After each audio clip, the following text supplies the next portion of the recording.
देखिए बेटा, अब हम लेते हैं त्रुटि। ठीक है ना। अब ये त्रुटि लेते हैं। पहले हमने मतलब जो मापन के लिए हमने लंबन विधि पढ़ा दी, आपको और विधियाँ पढ़ा दी। ठीक है। अब हम लेते हैं कि त्रुटि। त्रुटि क्या होती है, एक ये इम्पोर्टेंट पार्ट है, ये आगे तक चलता है। ठीक है। और ये जो है कंपटीशन में भी ये पार्ट पूछा जाता है। तो इस तरीके से हम लेते हैं यहाँ से त्रुटि। अब ये त्रुटि क्या होती है, अपने पास दो मान होते हैं। एक तो किसी भी यंत्र के या किसी भौतिक राशि के एक तो वास्तविक मान होता है जो उसका एक्यूरेट वैल्यू है, और एक हम जो मेजरमेंट करते हैं, मापते हैं, तब मान जो आता है। तो दोनों का जो अंतर लिया जाता है उसको हम त्रुटि कहते हैं। ठीक है ना। तो किसी भौतिक राशि का जो वास्तविक मान है और जो मापा गया मान है, दोनों के अंतर को हम क्या कहते हैं, त्रुटि कहते हैं। तो यहाँ पर लिखा है, देखिए, किसी भौतिक राशि के वास्तविक मान व मापे गए मान का अंतर त्रुटि कहलाता है या कहलाती है। ठीक है। कहने का मतलब है कि कोई भी भौतिक राशि है, उसका एक वास्तविक मान होता है जो उसकी फिक्स वैल्यू होती है। ठीक है। और एक हम जब उस यंत्र से या भौतिक राशि का मापन करते हैं हम, तब एक जो मान आता है वो दोनों के अंतर को, अंतर माने घटाना। ठीक है ना। तो वास्तविक मान में से क्या घटा दें, मापा गया मान घटा दें, तो क्या कहलाती है, त्रुटि कहलाती है। ठीक है। तो यहाँ पर ये लिख सकते हैं, त्रुटि बराबर वास्तविक मान माइनस मापित मान। ये मापित मान है। त्रुटि बराबर वास्तविक मान माइनस मापित मान, ये त्रुटि कहलाती है। अब त्रुटियां निम्न प्रकार की होती हैं। अब ये त्रुटियां कितने प्रकार की होती हैं, मुख्य रूप से 3 प्रकार की त्रुटियों को माना गया है। तो सबसे पहले हम बात करते हैं क्रमबद्ध त्रुटि, सिस्टेमेटिक एरर। ठीक है। तो त्रुटियां निम्न प्रकार की होती हैं। नंबर पहला है क्रमबद्ध त्रुटियां। अब क्रमबद्ध त्रुटि कैसे होती है, देखिए, ये मैंने लिखा है कि वे त्रुटियां जो किसी एक दिशा में धनात्मक या ऋणात्मक होती हैं, या तो वो पॉजिटिव होंगी या नेगेटिव होंगी, धनात्मक होंगी या ऋणात्मक होंगी। ठीक है। क्रमबद्ध त्रुटियां कहलाती हैं। इन त्रुटियों का कारण ज्ञात होता है। इन त्रुटियों का हमें कारण ज्ञात है कि किसी यंत्र से त्रुटि कैसे आ रही है। ठीक है। उसका कारण हमें ज्ञात होता है, तो हम उस कारण, जैसे हमें पता लग गया कि इस कारण से त्रुटि हो रही है, तो उस कारण को हम कम करके उसकी त्रुटि को भी कम कर सकते हैं। ठीक है। तो यहाँ लिखा है क्रमबद्ध त्रुटियां वे त्रुटियां जो किसी एक दिशा में धनात्मक या ऋणात्मक होती हैं, क्रमबद्ध त्रुटियां कहलाती हैं। इन त्रुटियों का कारण ज्ञात होता है, इन्हें कम किया जा सकता है। ये भी निम्न प्रकार की होती हैं। ये भी निम्न प्रकार की होती हैं। ठीक है। ये कैसी प्रकार की होती है, निम्न प्रकार की। अब ये कितनी है ये सुन लें आप। ये एक त्रुटि है पहली वाली क्रमबद्ध त्रुटि, इसके पार्ट है यहाँ पर। ठीक है ना। 3 पार्ट लिए हैं मैंने यहाँ पर, देखिए। ये भी निम्न प्रकार की होती हैं। नंबर पहली, यंत्रों के कारण उत्पन्न त्रुटियां। अब यंत्रों से कैसे त्रुटि उत्पन्न होती है, त्रुटि यंत्रों में कैसे बनती है, या त्रुटि यंत्रों से कैसे आती है। देखिए, यंत्रों के कारण उत्पन्न त्रुटियां पहला पार्ट है। ये त्रुटियां यंत्र की रचना, बनावट, ठीक है, त्रुटिपूर्ण अंशांकन या शून्यांक त्रुटि के कारण होती है। ठीक है। अब इसमें क्या है कि जैसे कोई यंत्र है, उसको जब कंपनी बना रही है, तो उसकी रचना में कोई थोड़ा सा अगर परिवर्तन आ जाए, तो उससे मापा गया मान भी क्या गलत आएगा।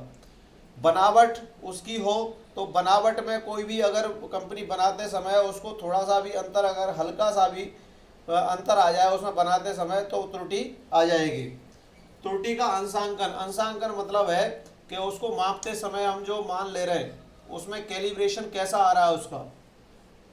या शून्यांक त्रुटि के कारण होती है। अब शून्यांक त्रुटि क्या है ये बताते हैं।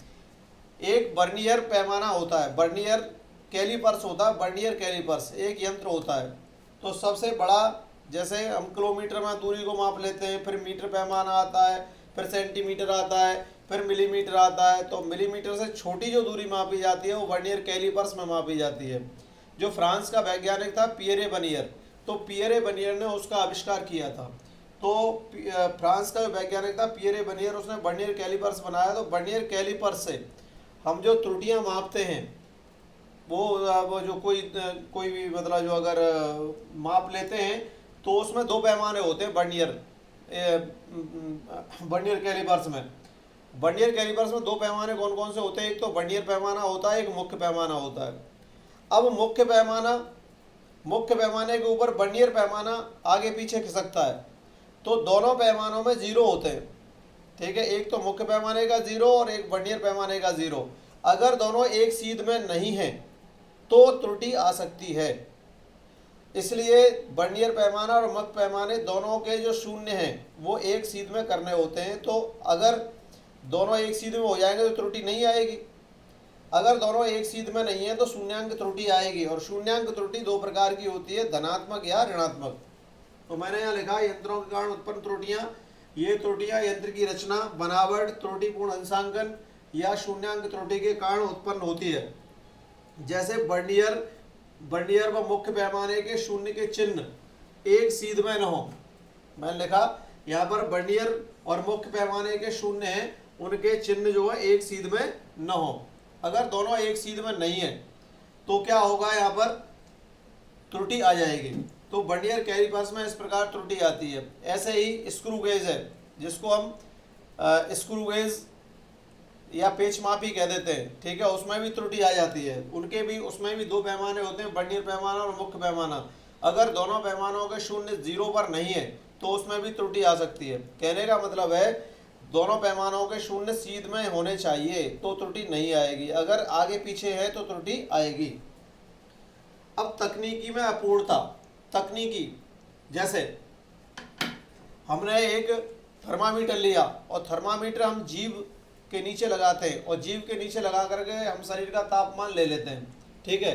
अब शरीर का तापमान हमने ले लिया जीभ के नीचे थर्मामीटर को लगा करके, ठीक है, तो हमारा ताप कुछ अलग आएगा।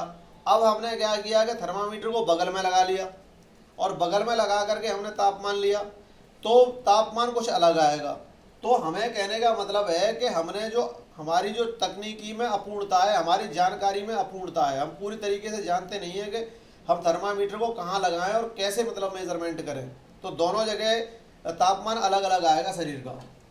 तो तकनीकी में अपूर्णता, जैसे शरीर का ताप ज्ञात करने के लिए मैंने उदाहरण ले लिया यहाँ पर। जैसे शरीर का ताप ज्ञात करने के लिए थर्मामीटर मुंह के स्थान पर बगल में लगाया जाए तो वास्तविक ताप कम प्राप्त होता है। कहने का मतलब है कि जीभ के नीचे लगाएंगे, मुंह में लगाएंगे तो वहाँ टेम्परेचर शरीर का कुछ अलग आएगा और बगल में लगाएंगे तो कुछ टेम्परेचर अलग आएगा। तो ये क्या है कि तकनीकी में अपूर्णता, हमारी जो जानकारी है उसमें क्या है, अपूर्णता है। हम पूरी तरीके से जानते नहीं है कि थर्मामीटर से मेजरमेंट कैसे किया जाएगा और कहाँ इसकी एक्यूरेट वैल्यू आएगी, ठीक है। तो हमने ये लिखा, जैसे शरीर का ताप ज्ञात करने के लिए थर्मामीटर मुंह के स्थान पर बगल में लगाया जाए तो वास्तविक ताप कम प्राप्त होता है। बगल में कम प्राप्त होता है और मुंह में ज़्यादा प्राप्त होता है। तो वहाँ पर त्रुटि आ गई, नहीं आ गई, ठीक है। अब देखिए, इसी को मैंने लिया है कि प्रयोग के समय बाह्य परिस्थितियां जैसे ताप, दाब, वायु वेग, आर्द्रता आदि में परिवर्तन से त्रुटि संभव है। अगर हम किसी चीज़ का मेजरमेंट करते हैं तो अगर टेम्परेचर बाहर का जो वायुमंडल का टेम्परेचर है वो भी प्रभाव डालता है हमेशा, ठीक है। दाब भी प्रभाव डालता है, जो वायु दाब है, ठीक है। वायु वेग है, अगर हम त्रुटि ले रहे हैं तो कोई चीज़ हिल जाती है, मान लो यंत्र हिल जाए, बहुत तेज हवा चल रही हो तो उससे क्या है कि वो भी रीडिंग गलत आएगी, ठीक है। और उसके बाद आर्द्रता। आर्द्रता का मतलब है नमी। जैसे आप जानते हैं कि रात के समय अगर छत पर हम खड़े हो जाएं और वहाँ से अगर आवाज़ लगाएं तो हमारी आवाज़ बहुत दूर तक जाती है, और दिन के समय अगर हम मतलब छत पर खड़े होकर के आवाज़ लगाते हैं तो हमारी आवाज़ अधिक दूरी तक नहीं जाती है। तो कहने का मतलब है कि आर्द्रता बढ़ जाती है, नमी बढ़ जाती है रात के समय। तो रात के समय हमारी आवाज़ बहुत दूर तक जाती है और दिन के समय हमारी आवाज़ कम जाती है, क्योंकि वहाँ पर क्या आर्द्रता कम है, मतलब नमी कम है। तो नमी के कारण ही या आर्द्रता के कारण ही हमेशा जो है क्या है कि ये जो हमारी आवाज़ है वो अधिक दूरी तक पहुँचती है। आर्द्रता बढ़ेगी तो आवाज़ क्या है, अधिक दूरी तक जाएगी, और आर्द्रता घटेगी तो कम दूरी तक जाएगी। तो इसके कारण क्या है, त्रुटि भी संभव है। तो ये प्रभाव डालते हैं हमेशा, ठीक है। बाह्य परिस्थितियाँ जैसे प्रयोग के समय प्रयोग कर रहे हैं तो उस समय क्या है कि एक्सपेरिमेंट जैसे लैब में कर रहे हैं आप, तो लैब में जब तो बाह्य परिस्थितियाँ जैसे ताप है, दाब है, वायु वेग है, आर्द्रता आदि परिवर्तन से त्रुटि संभव है। इन्हें कम करके त्रुटि कम की जा सकती है। अगर इनको कम कर दिया जाए तो त्रुटि भी कम हो जाएगी। ठीक है। अब व्यक्तिगत त्रुटियां, अब व्यक्तिगत त्रुटियां क्या है कि आदमी जो कोई भी ले रहा है, जो अब मान लो आप ले रहे हैं या मैं ले रहा हूँ रीडिंग, तो अगर मुझे असावधानी पूर्वक मैं रीडिंग लेता हूँ, ठीक है ना, मुझे कोई जानकारी नहीं है और मैं बात करता जा रहा हूँ और मान लो जो है रीडिंग लेता जा रहा हूँ, तो त्रुटियां आएंगी। ठीक है। तो ये है कि व्यक्तिगत त्रुटियां, ये त्रुटियां व्यक्ति की असावधानी से होती है, असावधानी से होती है। जैसे लंबन त्रुटि, लंबन त्रुटि हमेशा असावधानी के कारण ही होती है। ठीक है। क्रमबद्ध त्रुटि को कम किया जा सकता है। ठीक है। क्रमबद्ध त्रुटि को हमने ऊपर लिखा है यहाँ पर कि इसका हमें कारण ज्ञात होता है क्रमबद्ध त्रुटि का, और क्रमबद्ध त्रुटि के ये तीनों पार्ट हो गए। क्रमबद्ध त्रुटि हमेशा कम की जा सकती है, क्योंकि जिसका कारण हमें पता लग गया कि इस कारण से ये त्रुटि आ रही है, तो उस कारण को हम कम कर देंगे तो त्रुटि भी क्या हो जाएगी, कम हो जाएगी। तो क्रमबद्ध त्रुटि के 3 पार्ट हो गए। कौन कौन से हो गए? नंबर 1 यंत्रों के कारण उत्पन्न त्रुटियां, नंबर 2 तकनीकी में अपूर्णता, और नंबर 3 हो गया व्यक्तिगत त्रुटियां। तो पहली यंत्रों के कारण त्रुटियां, नंबर 2 तकनीकी में अपूर्णता, नंबर 3 व्यक्तिगत त्रुटियां। तो 3 प्रकार की ये त्रुटियां हो गई। और ये कौन सी त्रुटि का पार्ट है? ये तीनों पार्ट क्रमबद्ध त्रुटियों का पार्ट होता है। ठीक है। तो ये मैंने एक प्रकार की त्रुटि बताई। अब मैं दूसरी प्रकार की त्रुटि आपको और बता रहा हूँ। अब देखिए यादृच्छिक त्रुटियां, यादृच्छिक त्रुटियां क्या हैं? वे त्रुटियां, मैं लिख रहा हूं यहां पर, वे त्रुटियां जो अनियमित रूप से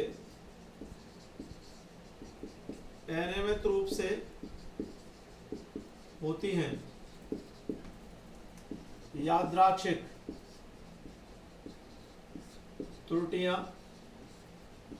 यादृच्छिक त्रुटियां कहलाती हैं। जैसे एक व्यक्ति एक प्रेक्षण को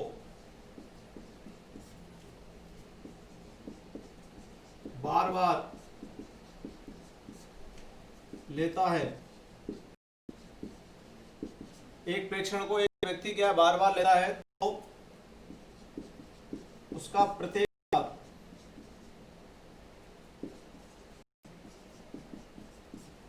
बार पाठ्यांक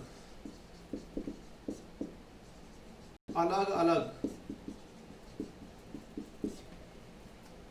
अलग प्राप्त होगा। ठीक है। वे त्रुटियां जो अनियमित रूप से होती है यादृच्छिक त्रुटियां कहलाती हैं। जैसे एक व्यक्ति एक प्रेक्षण को बार बार लेता है, तो उसका प्रत्येक बार पाठ्यांक अलग अलग प्राप्त होता है। ठीक है। जैसे किसी राशि के लिए गए पाठ्यांकों की संख्या स्मॉल n हो, तो स्मॉल n अर्थात यहां से ले सकते हैं A1, A2, A3 dot dot dot an हो, तो माध्यमान ले सकते हैं। ए बार ले सकते हैं या ए माध्य। ठीक है। ऐसे लिखते हैं। बार का मतलब होता है माध्य लेना, तो ए माध्य बराबर जोड़ दीजिए इसमें A1 plus A2 plus A3 dot dot dot हो गया AN। और कितनी संख्या है? सभी संख्याओं को जोड़ दें, A1 A2 A3 जितनी भी संख्या होती है, 5 है तो 5 है, 10 है तो 10 है, 8 है तो 8 है, जितनी भी संख्या होती है जोड़ दीजिए, और जितनी संख्याओं के मान है उतने से उसमें भाग लगा दीजिए। जैसे पहली संख्या, दूसरी संख्या, तीसरी संख्या, चौथी संख्या, पांचवी संख्या, मान लो 5 संख्या है, तो पांचों संख्याओं को यहाँ पर जोड़िए पहले, और 5 से लगा दो भाग माध्य निकालने के लिए। अब ये यहाँ पर कितनी A1 A2 A3 dot dot dot कितनी AN है, तो कितने से भाग, कितनी संख्या n है, तो n से यहाँ पर क्या लग जाएगा भाग, तो n माध्य आ गया। तो हमेशा अगर हमें माध्य निकालना है तो एक थोड़ा बहुत हल्की सी त्रुटि रह जाएगी मान लो उसमें। ठीक है ना। तो लगभग ये त्रुटियां बहुत कम की जा सकती है इस तरीके से माध्य लेने से। या इसको ऐसे लिख सकते हैं, a माध्य बराबर 1/n, यहां से समेशन। ठीक है। i बराबर 1 से लेकर के कितने पदों तक है, n पदों तक। ठीक है। ये आ जाएगा और यहाँ आ जाएगा ai। ठीक है। तो इस तरीके से इसको ऐसे लिख सकते हैं, ए माध्य बराबर 1/n यहाँ से आ जाएगा, और ये ए आई का मान कहाँ से शुरू है, 1 से लेके n पदों तक। अगर 1 रखेंगे तो ये होगा, 2 रखेंगे तो ये होगा, 3 रखेंगे तो ये होगा, 4 रखेंगे तो ये होगा, अगला आएगा, 5 रखेंगे तो अगला आएगा, फिर n रखेंगे तो लास्ट वाला आ जाएगा। तो समेशन का मतलब है जोड़ से। तो ये त्रुटि हो जाती है पूरी, ए माध्य बराबर 1/n summation i equal to 1 से n पदों तक और ए आई। तो ये पूरी त्रुटि हो गई, और इस त्रुटि को कहते हैं यादृच्छिक त्रुटियां। ठीक है ना, इस तरीके से त्रुटि ये ली जा सकती है और इसका माध्य लेते हैं हम। ठीक है ना।